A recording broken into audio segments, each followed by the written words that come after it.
வேலவன் பின்றாங்க. நிஜமாவே கலெக்ஷன்ஸ் எல்லாம் சூப்பரா இருக்கு, அஃபோர்டபிளா இருக்கு. அடிக்கடி வாங்க. Velavan store mass. Velavan stores, Usman road, T Nagar, Chennai மற்றும் தூத்துக்குடி. என்ன பேச போகிறார்கள் என்று கேட்க வந்திருக்கும் ஒரு சில திமுகவை சேர்ந்த சகோதரர்களுக்கும் வணக்கங்களை கூறி, ஐயா வாஜ்பாய் ஐயா அவருடைய பிறந்தநாளை முன்னிட்டு இங்கே நலத்திட்ட உதவிகள் வழங்க இருக்கிறார்கள். இந்த நலத்திட்ட உதவிகளை நீங்கள் நன்றாக இருக்க வேண்டும் என்ற எண்ணத்தோடு தான் செய்வது.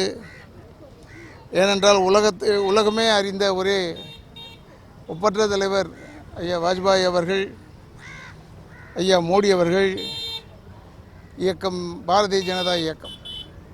ஏனென்றால் உலகத் தலைவர்கள் மாநாட்டிற்கு தலைமை பொறுப்பினை ஏற்றிருக்கும் ஐயா மோடிஜி அவர்கள் என்பதை ஞாபகம் வைத்துக் கொள்ளுங்கள். ஏதோ இந்த ஸ்ரீனிவாசபுரத்தில் மட்டும் கட்சி நடத்துகிறவங்க அல்ல பிஜேபி. இதை சகோதரர் கரதே தியாகராஜன் செய்கிறார்னா நான்லாம் ஏன் ஒத்துக்கிட்டு வரேன்னா, எனக்கு உண்மையிலேயே எங்கள் யூனியன் எலெக்ஷன் வேலை இருக்குது. ஏன்னா நிச்சயமாக இது திமுக அரசாங்கம் இல்லையா, அது அவங்க தப்பு இல்லையா, நம்ம எதிர்கட்சி இல்லை, அவங்களுக்கு எதிர்ப்பானவர்கள்.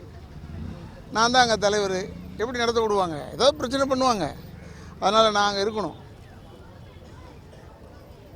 இருந்தாலும் அதையெல்லாம் விட்டு விட்டு எதிர்க்க இங்கே வந்திருக்கிறேன்னா, நம்முடைய இயக்கமும் இன்னும் பெருசாக வளரணும் இல்லையா.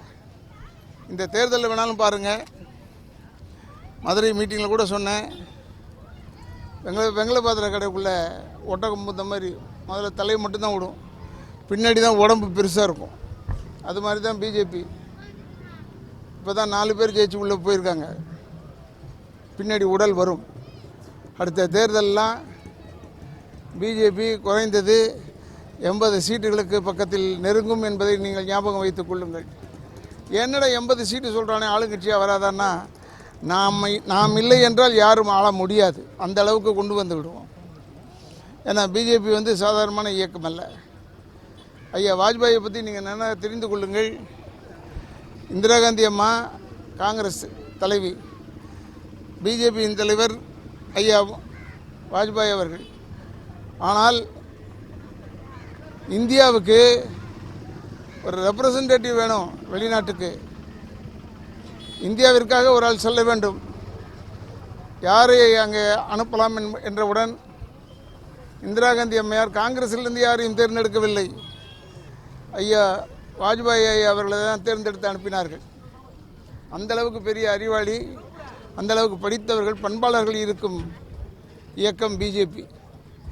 இதை சும்மா சொல்கிறவன் சொல்லுவான் இதை பிராமண கட்சின்னு. ஐயா மோடிஜி அவர்கள் பிராமணர் அல்ல, பிற்படுத்தப்பட்ட வகுப்பை சேர்ந்தவர். ஐயா அமித்ஷா அவர்கள் பிற்படுத்த வகுப்பை சேர்ந்தவர்கள்.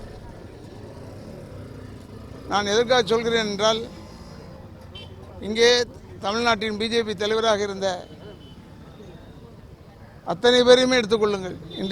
இன்று இருக்கும் ஒப்பற்ற தலைவராக இருக்கக்கூடிய அண்ணன் சகோதரர் அண்ணாமலை வரைக்கும் எடுத்துக்கொள்ளுங்கள். யாராவது பிராமணர்கள் இருந்திருக்கிறார்களா? இது பிராமணர்கள் கட்சி அல்ல. பிராமணர்கள் மட்டும் யார்? பிராமணர்களும் இந்தியர்கள் இல்லையா?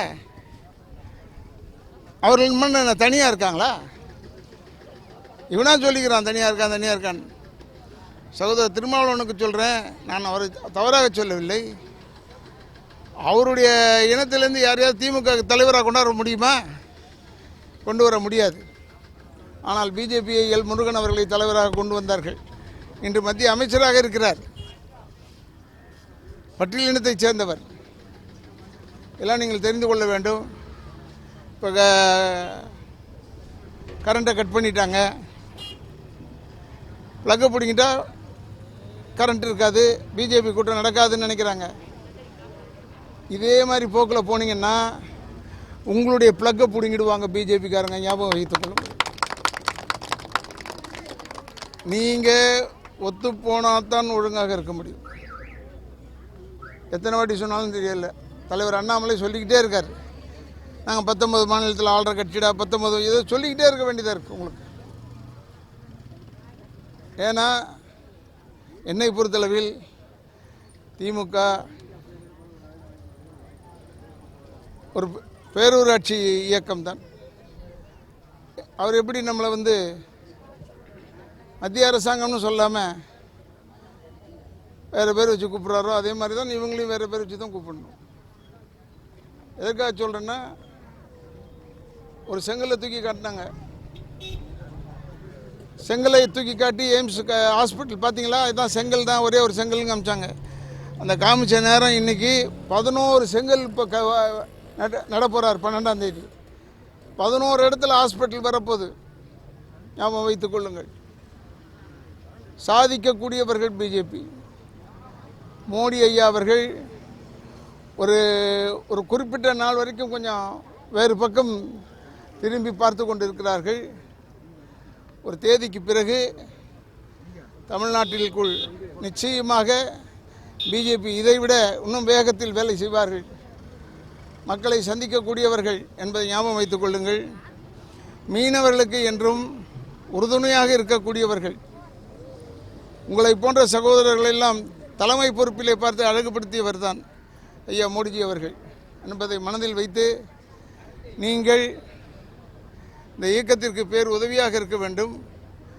உங்களுக்கு நலத்திட்டம் உதவிகளை செய்வது இந்த ஒரு நிகழ்ச்சி மட்டுமல்ல. இன்று ஐயா வாஜ்பாயுடைய பிறந்தநாளை முன்னிட்டு 1 மாதமோ 2 மாதமோ தொடர்ந்து நடத்தி கொண்டே இருக்கிறார்கள். நானும் ஒரு 4-5 கூட்டத்துக்கு அட்டன் பண்ணிட்டேன். மதுரையிலெல்லாம் போய் பார்த்தேன். கராத்தே தியாகராஜன் என்னைக்கு சென்னையில் காலை வச்சாரோ அன்றைக்கு ரொம்ப பேருக்கு புளி கரைச்சிருக்கோம். ஏன்னா நல்ல ஒரு அற்புதமான ஒரு தொழிலாளியை, ஒர்க்கரை, அடிமட்ட தொண்டனாக வேலை செய்யக்கூடிய கராத்தே தியாகராஜன் அவர்கள் இருக்கிறார்கள். அதனால் பத்திரிகையாளர் சகோதரர்கள், நீங்கள் இப்போ சில கண்டிஷன்ஸுக்கு நீங்கள் சில நிபந்தனைகளுக்கு நீங்கள் வாழ்ந்து கொண்டிருக்கிறீர்கள்னு தெரியும் எங்களுக்கு. ஆனால் அதெல்லாம் மாறும். எப்படி சினிமா மாறியதோ அதை போல் மாறும். மீண்டும் சினிமாவை தன்னுடைய பக்கம் இழுக்கலாம் என்று நினைக்கிறார்கள். முடியாது. இது எதற்கு சொல்கிறேன் என்றால், முதலமைச்சர் அவர்கள் எப்படி நீங்கள் நல்லவராக நாம் நடத்தலாம் என்று நீங்கள் நினைத்தாலும் உங்களை சுற்றி இருப்பவர்கள் நடத்த விட மாட்டார்கள். கரூரிலே மீட்டிங்கில், ஏன்னா உங்களுக்கு தெரியாதுமா, அதுக்காக சொல்கிறேன். கரூர் பொதுக்கூட்டத்தில் எலெக்ஷன் மீட்டிங்கில் இங்கே இருக்கிற ஊழல் பரிச்சாளி செந்தில் பாலாஜியை கைது செய்யாமல் விட மாட்டோம்னு சொன்னவர் தான் இப்போ அவரை தான் பக்கத்தில் உட்கார வச்சுருக்காரு. அதனால் இதெல்லாம் நீங்கள் தெரிஞ்சுங்க. இதெல்லாம் சாதாரணமான விஷயம். அதெல்லாம் தேர்தல் நேரத்தில் வெளியே வரும். தெரிந்து கொள்ளுங்கள். மோடிஜி அவர்கள் எப்பயுமே கட்சியை வளர்க்க வேண்டும், பெருசாக்க வேண்டும் அப்படின்னு நினைப்பதை விட இந்தியா சிறந்த ஒரு நாடாக இருக்க வேண்டும் என்று நினைக்கக்கூடிய மனிதன். ஓட்டுக்காக கட்சி நடத்துபவர் அல்ல, இந்த நாட்டுக்காக கட்சி நடத்துபவர் தான் ஐயா மோடிஜி அவர்கள். இதை மனதில் வைத்து என்னை போன்றவர்களெல்லாம் இப்போ வந்ததுக்கு காரணமே அதான். நாங்களாம் இது வரைக்கும் திராவிடத்தில் இருந்த இப்போ தேசியத்துக்கு வந்ததுக்கு காரணமே அதான். எதுக்குன்னா, நல்ல ஒரு அறிவாளி, நாட்டை சரியான பாதையில் சென்று கொண்டிருக்கிறோம். உலக அளவிலே இந்தியா என்றால் அத்தனை பேருக்கும் தெரியக்கூடிய அளவுக்கு செய்து கொண்டிருக்கிறார். அதனால் தயவு செய்து ஒரு பாதங்களை தொட்டு கேட்டுக்கொள்கிறேன். இப்போ கராத்தே தியாகராஜன் சொன்னார், கரண்ட் இல்லை, அடுத்தது மீட்டிங் போடுவீங்கன்னு. எந்த நேரத்திலையும் உங்களை சந்திக்கக்கூடிய திராணி உள்ளவர்கள் பிஜேபி மட்டும்தான் என்பதை ஞாபகம் வைத்துக் கொள்ளுங்கள். வேறு இயக்கம் கிடையாது. ஏன்னா இது வரைக்கும் ஐயா மோடி மேலே ஒரு ஊழல் குற்றச்சாட்டு யாராவது கை நீட்டி காட்டுறது உண்டா?